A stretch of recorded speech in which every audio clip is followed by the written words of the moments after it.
Sa gabi. Ano?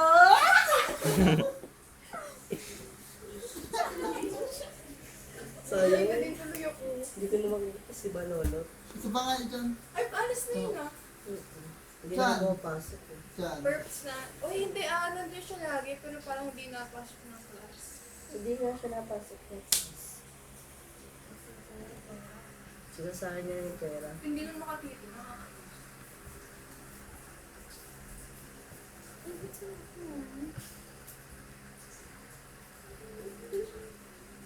Banda ka na, mag-second sem na, mag-t-shirt festival ka na next year. Inuwi talaga namin yun. T-shirt. Magpapaprint kami ng Para tarpaulin. naman may supportahan kami sa foundation day. Oo nga, para naman manood kami. Hindi na kami nanonood ng foundation. Ano ba yun? Next time. Tapos si Chang, Mrs. February. Pamba, no?